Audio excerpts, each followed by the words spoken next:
Bonjour tout le monde et bienvenue dans ce nouveau tutoriel de la série Blender pour les nuls. Donc aujourd'hui, nous allons continuer le bâtiment que nous étions en train de faire. On va voir comment faire un mur rideau courbé, évidemment de façon plus conceptuelle. Également, on voit qu'on n'a pas le menu du haut pour l'instant. C'est pas grave, on le verra dans un autre tutoriel. Donc, premièrement, j'avais activé le mode juste en haut ici, Material Preview. On peut revenir pour la modélisation dans le Viewport Shading en cliquant juste ici. On va également déliter ce que j'avais déjà fait. Donc, on va commencer par faire la trame des menus. On se souvient, avec la touche Shift A, on peut venir ajouter des objets. Donc, on va venir ajouter un cube. En haut, avec le snapping, je vais choisir face. Je vais venir déplacer mon cube avec la touche G. Je vais l'approcher plus près de moi pour que ça aille mieux. OK, donc tout d'abord, on veut accepter notre déplacement et notre cube. Moi, j'aime bien aller dans les propriétés. On va faire N au clavier. Ici, on peut voir les dimensions, le scale. Je ne sais pas si on entend mon chat qui miaule. Bref, on va faire abstraction de mon petit chaton qui aime bien me parler. On va continuer. Donc, mon menu, moi, je vais le faire 0.1 par 0.1. On va commencer avec 2.5. Je vais venir le repositionner sur ma surface, comme ceci. Et je vais accepter les modifications. OK.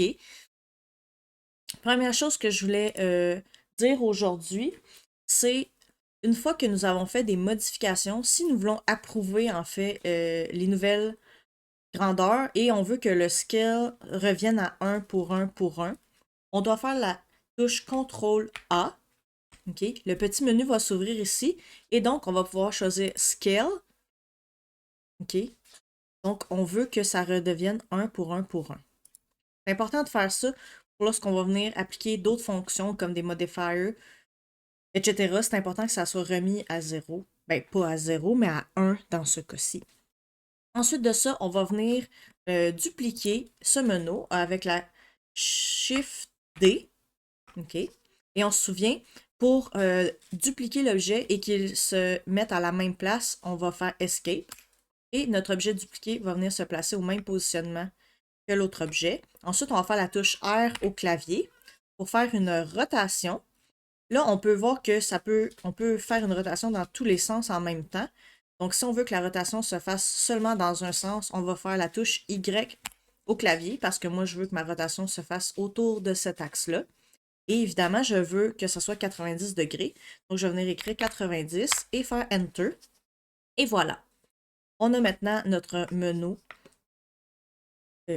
horizontal. Maintenant, je vais simplement le déplacer. Je vais revenir ici mettre les vertex parce que moi, j'aime bien utiliser les vertex pour faire les déplacements des objets. Donc, on va faire G au clavier, la touche B ensuite pour venir sélectionner le coin ici. Et je vais venir simplement le mettre sur le coin de l'autre menu. Donc, voilà. Maintenant, pour faire les menus verticaux, on a besoin que nos menus dépassent en fait de la toiture, car on va venir couper à l'aide de notre élément ici. Donc, les menus doivent dépasser. Pour venir mesurer, on se souvient, c'est le ruban ici. On a l'outil mesure. Je peux venir en haut, je tiens et j'ai à peu près 29. Pour effacer la mesure, c'est la touche X au clavier. Et voilà. Et pour retourner au mode de sélection, c'est la touche W. Donc voilà. Maintenant, je sais que les menus doivent être quand même un peu plus haut que le 29 mètres. Alors, je vais sélectionner mon menu verticaux et je vais venir ici. On va appliquer par exemple 33 mètres. Comme ça, on va être sûr. Ah non, c'est pas vrai. Ça, c'est pas un bon truc parce que là, comme on voit le bas, on va faire CTRL Z.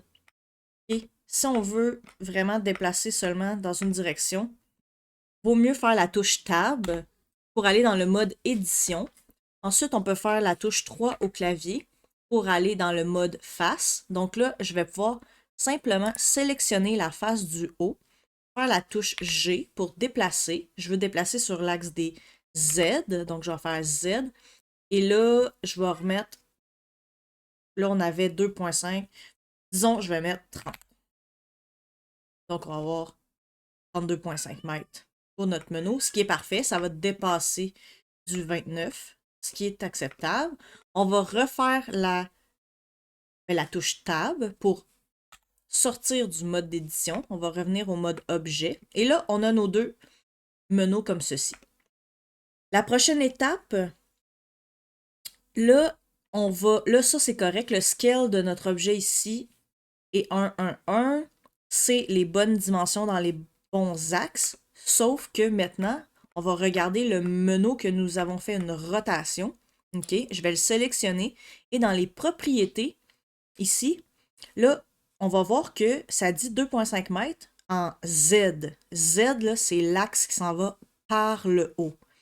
Donc, ça a gardé les mêmes propriétés que le menu verticaux. Donc, il faut venir seulement, on va faire la touche CTRL-A pour faire apparaître le menu. Donc, on peut venir la rotation ici, on va sélectionner. Okay. Donc, on a remis à 0, si on veut, la rotation. Okay. Et là, on va voir là, que le X maintenant est 2,5 mètres. Donc là, on est vraiment dans le bon axe. Ça, c'est l'axe des X et c'est 2,5. Donc, voilà pour ceci. Maintenant, la prochaine étape, ça va être de faire des arrays pour dupliquer plusieurs fois tous les menus. On va commencer par les menus verticaux. Donc, pour cacher le menu ici, on a juste à faire la touche N encore. Donc ça va se cacher. On va aller ici dans le petit outil, le ruban, là, Modifiers. On va cliquer ici. Et on va faire Add Modifier, Generate Array. Okay. Nous, on va garder un fixe count, c'est correct. Là, pour l'instant, on a juste deux menus qui sont dans notre array. Maintenant, on va garder Relative Offset. Okay. Ici, c'est des facteurs. Ça, c'est pas des mètres. C'est comme une multiplication. Donc, le facteur ici, ça a toujours, c'est toujours en lien avec les dimensions de notre objet de base. Donc, ici, nous, notre objet fait 0,1 dans cet axe. Okay? Donc, lorsqu'il y a un facteur de 1, bien, ça va dupliquer, là, on a deux objets. Fait que là, on va avoir un objet 0,1 et l'autre objet de 0,1 tout de suite à côté. Donc là, on a deux objets collés. Là, nous, on se souvient, notre menu ici, il y a 2,5 mètres. Okay? Donc, il faut faire, ben, on va faire 2,5 divisé par 0,1. OK? Là, ce qui va donner 25. Mais là, il faut faire plus 1 parce que ça va donner la longueur ici. Mais on veut qu'il soit juste une coche après. Là, je vais le faire, comme ça va être plus visuel. Là. Donc, 25 plus 1, ça fait 26. Donc, voilà. Là, on est exactement le bon espacement. Là, ici, même principe, là, nos menus doivent être beaucoup plus longs que notre longueur ici, car on va venir couper. Donc là, je vais exagérer. Là, je vais mettre 60. C'est correct. Donc, voilà. Pour être sûr que ça dépasse d'un côté et de l'autre. Ensuite, là, on n'est pas obligé de faire tout de suite apply. On peut le laisser comme ça si jamais on veut le modifier par la suite. Donc là, je vais juste désélectionner. Je vais revenir zoomer sur les menus ici. On va faire horizontaux. Donc, celui-ci, on va vouloir le dupliquer dans ce sens, mais également dans le sens de la hauteur, en fait. Mais c'est pas grave parce qu'on peut appliquer deux modifiers en même temps. Donc, on va appliquer le premier. On va encore choisir Array. Fix count, c'est correct. Le facteur qui est de 1 en ce moment, on se rappelle, ça a toujours lien avec la dimension de l'élément. Donc là, on a deux éléments côte à côte, sans espace. Donc, pour celui-là, il faut faire... Là, on veut l'espacer de 0,1. Fait que cet élément-là et cet élément-là, il faut l'espacer de 0,1 mètre.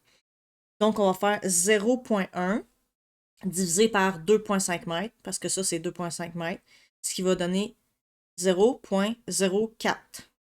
OK? Donc, on va falloir écrire ici 1,04. Et voilà. Donc, oh, excusez, pour s'approcher plus lentement, OK, on va faire le chiffre, là, le contrôle. Hey, mon Dieu! OK, là, je vais pas couper, là, je garde ça dans la vidéo, tout le monde, là. On enfonce la touche contrôle et la touche milieu de la souris et on s'approche doucement. J'ai bien de la misère, moi, avec ça. Mais à un moment donné, je vais m'habituer. Voilà, donc on peut voir ici, c'est super bien espacé. Là, on a fait, je pense, 60 dans ce sens, si je me souviens. Si on en a 60, ça veut dire 59. On a besoin de 59, comme ça. Et voilà, on est venu remplir comme ça. Maintenant, comme je disais, on peut en appliquer un autre modifier, un autre array encore une fois, sur le même objet. Mais là, cette fois-ci, le facteur en X, évidemment, ça va être 0 parce qu'on ne veut pas se déplacer en X. Nous, on va vouloir se déplacer en Z. Donc là, dans les Z, là, je n'ai pas une préférence d'auteur. Mettons, on va mettre 55. Ouais. Bon, c'est à l'œil, là. Je trouve que ça fait du sens pour nos menus comme ça. Et on va en mettre jusqu'à temps qu'on remplit. Oh, ouf, j'aime pas ça que ça fasse.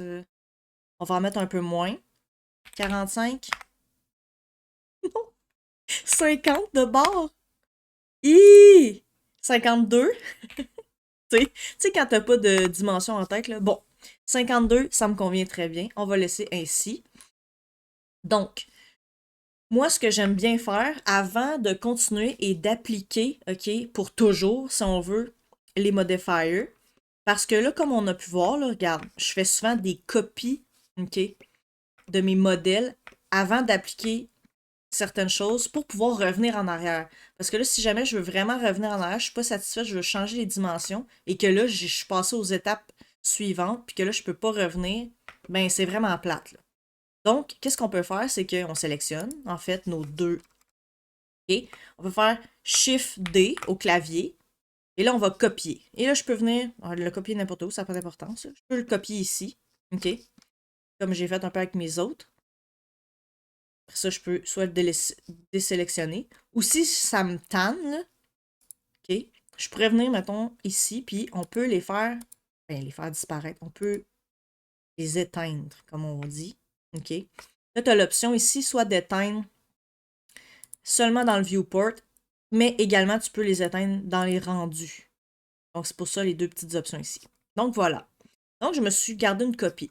Là, c'est pêle-mêle, là, ici, là, je le sais.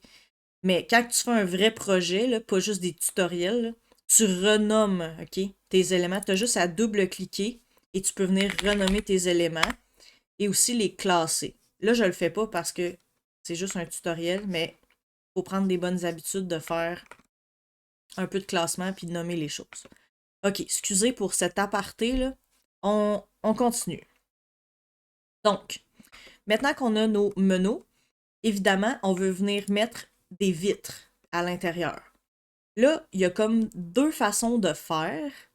Il y en a une qui est plus vite selon moi, mais je vais quand même montrer les deux façons. OK. Première façon. On va faire la touche Shift A au clavier. On va venir rajouter un cube. Je vais mettre ça surface. Je vais faire G au clavier. Je vais le mettre près ici. OK, je vais m'approcher. S'approcher doucement. Contrôle. Milieu de la souris. On s'approche tout doucement. OK. Je vais venir le déplacer. G, B. Je vais choisir. J'ai oublié de remettre les vertex. Désolé. G, B. On vient choisir le coin. Et je vais le mettre ici. Donc, là, pour aller vite, on peut... Excusez, là, je suis un peu hésitante, là. De un, je ne l'ai pas placé exactement. Ok, je vais le placer comme ça ici. On peut aller dans le mode édition. Faisant Tab. Sélectionne la surface. G. W pour faire le haut. Et venir au coin. Même chose, je peux sélectionner, faire G, B.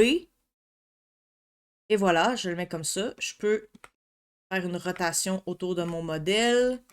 Et même chose, je peux venir sélectionner la surface. G, B, je sélectionne et je le mets au coin. Et là, j'ai une vitre. Et si on veut vraiment venir faire peut-être une insertion, ben, on peut refaire un peu le même principe. Là. G.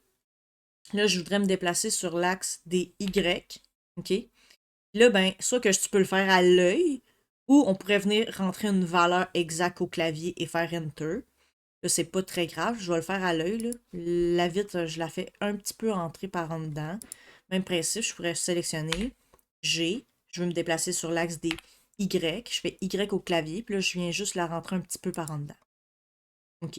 Il y a plusieurs façons de faire ceci, mais ça convient très bien. Voilà. Là, je vais montrer une façon plus complexe, mais que dans certains cas, ça peut s'avérer vraiment, vraiment pratique. Là, c'est facile parce que c'est un rectangle. Mais si on avait des formes complètement fuckées, ben, cette technique pourrait peut-être aider. Maintenant, nous allons passer à la deuxième technique que je veux montrer. Donc, tout d'abord, on va sélectionner les menus verticaux. On va venir appliquer le array que nous avions déterminé. On va faire la même chose avec les menus horizontaux. On va venir appliquer les deux arrays. C'est bien important de faire ça avant de faire la prochaine étape que je vais montrer. Une fois que les deux ont été appliqués, on va faire la touche Shift enfoncée et on va venir sélectionner les deux en même temps et on va venir les joindre ensemble. Okay? On va faire CTRL J. Maintenant, là, le tout est joint ensemble. C'est bien important pour cette étape.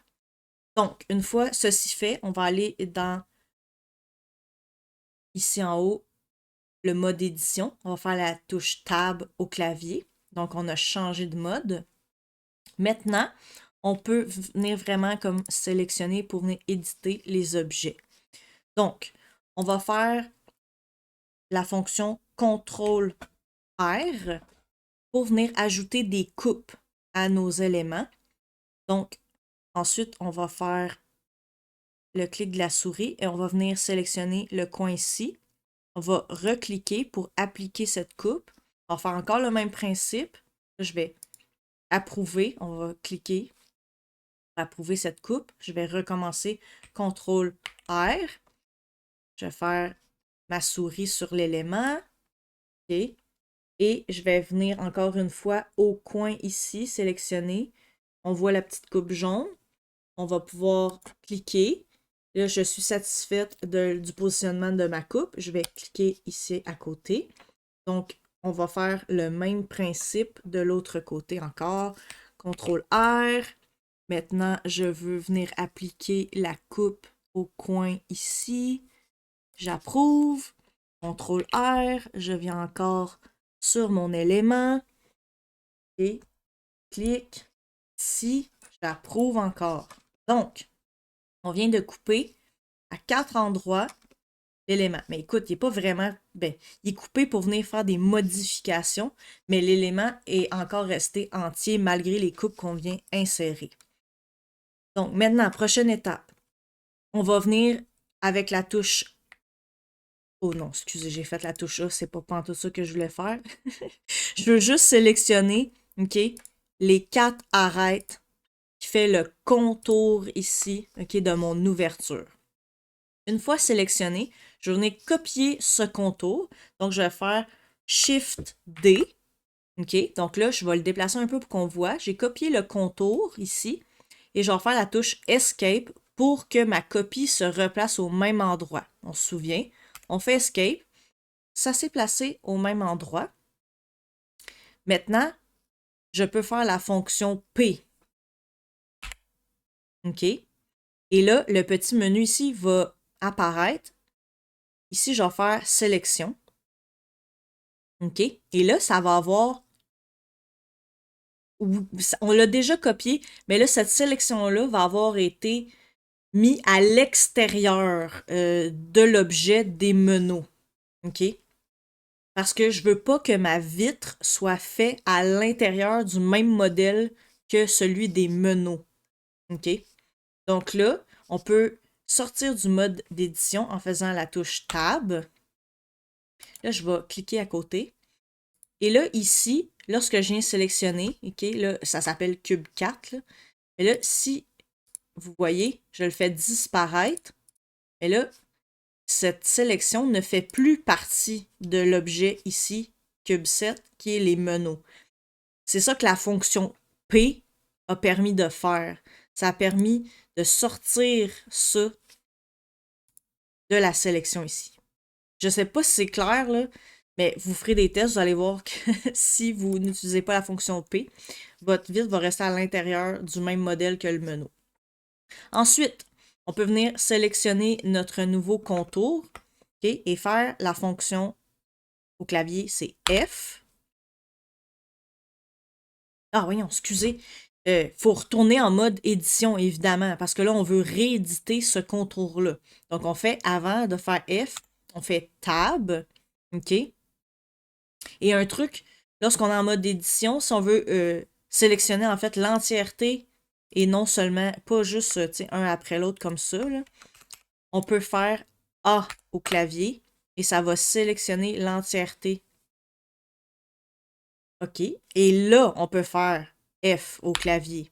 F pour remplir. Bon, voilà. Là, on a fait une face. OK? Là, moi, je veux que ça devienne un objet plein, une vitre.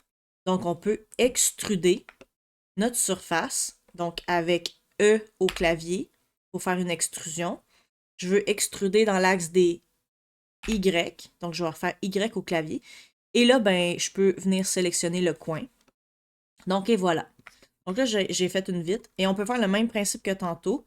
On peut sélectionner le mode face, venir sélectionner ça, faire G. On veut dans l'axe Y. Là, je le fais à l'œil. On peut mettre des valeurs précises si on a des valeurs en tête. Mais là, pour le bien du tutoriel, c'est correct comme ça. Donc voilà.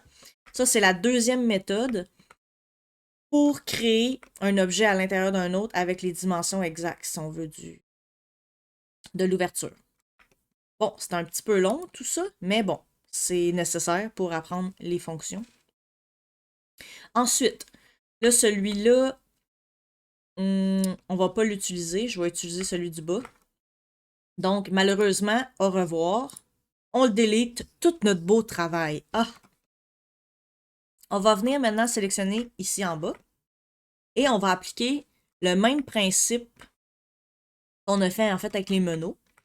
Mais là, par exemple, avant d'appliquer le principe, je pense que j'aimerais faire comme dans l'autre, venir ajouter un matériel. Donc ici, dans le ruban, on a le petit icône Material. Donc là, ici, on peut faire New. Et là, évidemment, ben, on peut le renommer. Par exemple, je pourrais le nommer Vitre. Oh, en cap lock en plus. Vitre. Là, je ne crierai pas dans le micro pour le bien de vos oreilles. On va l'appeler Vitre. On pourrait y mettre une petite couleur bleue.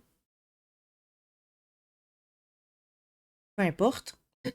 Le alpha, qui est la transparence. Écoute, là, il y a des techniques beaucoup plus avancées pour faire un matériel bien plus réaliste, là. Mais là, pour le bien de la cause, on va juste faire ça rapidement comme ça. Un peu de transparence, un peu de couleur, on est satisfait. OK.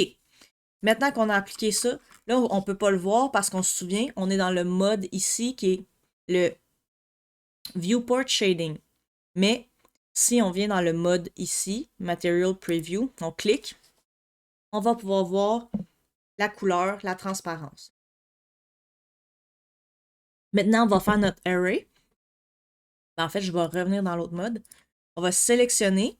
On va venir dans le ruban, Modifier, Generate, Array. OK.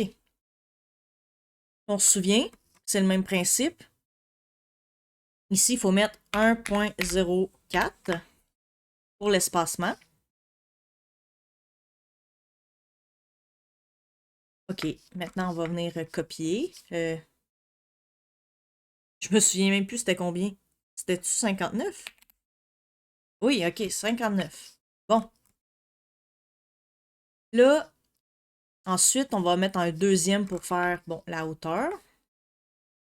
On va venir en ajouter un autre. On va mettre 0 dans les X. Là, ah oui, tantôt, j'ai rien calculé, c'est vrai, je l'ai fait à l'œil. Oh boy. Donc là, on est satisfait. on va dire qu'on est super satisfait. On fait apply, apply, on n'a pas peur, on y va, let's go. OK. On désélectionne. Maintenant, on passe à la partie qui est vraiment le fun, mais qui n'est pas compliquée. On va bien évidemment venir sélectionner nos vitres. Là, encore une fois, il faut vraiment être sûr. Là. Si on n'est pas sûr et qu'on veut peut-être revenir en arrière, comme j'ai dit, vaut mieux faire Shift D, dupliquer notre modèle pour pouvoir revenir. Mais là, on n'a pas froid aux yeux, nous autres, donc on va pas faire une copie. Okay. Donc, ça paraît que je commence à être fatiguée. Hein? On est le soir, il est tard. OK. Donc, on va venir sélectionner avec le chiffre enfoncé nos deux. Et même principe que tantôt, là, on va venir les joindre ensemble. Parce que là, il faut venir les joindre avant de faire un autre modifier. Si on veut que le modifier s'applique super bien aux deux éléments. Là, ça a fonctionné. On a sélectionné les deux éléments, la vitre et tous les menus. On a fait CTRL-J pour regrouper tous ces éléments-là sous un même élément qui est maintenant cube 011. Donc là, si je cache, je réouvre. Tous les éléments sont maintenant ensemble. Comme ça, le modifier va bien s'appliquer à tout l'ensemble. Parce que si on les laisse séparer, le modifier qu'on va venir appliquer, ça fonctionnerait vraiment pas bien. OK. Donc, on va faire Add ici. Là, on va faire une déformation. Donc, dans le menu Deform ici, on va faire Simple Deform. On va sélectionner ici. Donc là, on voit que on a une belle déformation, mais on est sur le twist. Et là, dans ce cas-ci, c'est pas comme nos colonnes, on a fait le twist. Là, on veut faire un bend. Wow! OK. Non, mais là, c'est pas non plus dans l'axe des X. Nous, on veut, évidemment, dans l'axe des Z, qu'on veut la déformation. OK? Et ici, on peut sélectionner l'angle de déformation. Donc là, je vais mettre 85. Donc, on est satisfait comme ça de notre déformation. Encore une fois, on fait Apply. Là, je sais que c'est ça que je veux, mais on ne serait pas obligé de l'appliquer tout de suite. Mais là, on va le faire pour les biens de la cause. Donc, voilà. Il ne reste plus qu'à venir positionner notre mur rideau. Donc, je pense que je vais sélectionner face pour venir le mettre sur la face ici. Je vais faire G. Là, je vais venir peut-être... Oh boy, oh! Je suis comme plus sûre là, si c'est la bonne manière. Oh mon Dieu! Des fois, là, je trouve ça hilarant. Le mode... le mode pour le déplacement. Des fois, là, je suis complètement overwhelmed de ces affaires-là. Sérieux, là. C'est normal qu'au début, surtout quand tu viens, mettons, d'un logiciel comme Revit ou Inventor ou Rhino, en tout cas, les modes de déplacement, c'est pas toujours facile, je trouve. Bref, c'est l'habitude, n'est-ce pas? OK. Là, je vais couper puis faire ça vite, là. Je vais placer le mur. Parce que là, je commence à vouloir tellement rire. Je suis fatiguée, fait que... Ben au moins, ça met un peu de vie, je pense, dans le tutoriel. Je dis pas que ça va être ça avec les tutos, là, mais bon. OK, nous avons maintenant déplacé le mur à l'endroit désiré. Et maintenant, nous devons venir évidemment couper le mur rideau selon la toiture. Donc, nous allons utiliser, comme on le sait, ici, encore dans le ruban modifier, on va ajouter, mais là, on va aller avec la fonction boolean. Donc, on sélectionne. On va sélectionner l'objet qu'on veut qu'il coupe, qui est évidemment la toiture. Et là, c'est magnifique, ce design. Sauf que c'est pas ce que j'ai envie, évidemment. OK? Donc là, ici, on a plus d'options. OK. Là, encore une fois, ça a été plus long parce que c'est plus complexe comme coupe. OK? Parce que c'est vraiment des éléments très, très courbés, les deux en plus ensemble. Donc, je vais permettre, OK, le self-intersection dans les options ici. Là, on voit, c'est pas parfait, là, à cause que ça ici, évidemment, ça coupait pas vraiment. Donc, on va devoir aller éditer un petit peu notre mur. C'est pas grave. On va accepter la fonction ici avec Apply. Là, ça va prendre un peu de temps à se mettre, là, comme on voit. OK, une fois que c'est appliqué, on peut venir sélectionner notre mur. On va venir faire la touche Tab, OK, pour faire l'édition. Et là, évidemment, on va faire W, on va changer le mode de sélection, on va faire la Selection Box, là. Select Box, OK. Là, je vais pouvoir venir... Ouf, je ne vais pas sélectionner... on va pouvoir faire Delete. OK. Là, je vous ai épargné le ménage, là, parce que c'est quand même long, là, effacer les petits objets qui dépassent de notre modèle. Mais après ça, il ne reste plus qu'à faire Tab pour revenir dans notre mode objet. On voit que notre origine de notre objet est vraiment loin. Donc, on peut faire le clic droit pour ouvrir le menu objet. Puis, on va faire Origin to Geometry. Et voilà. On va replacer notre origine. Donc, ici, on peut faire un petit preview. On va aller dans le Material Preview. Et voilà. Je pense que c'est un tutoriel qui est vraiment long. Je suis désolée. Donc, c'est tout. Merci beaucoup. Bonne journée.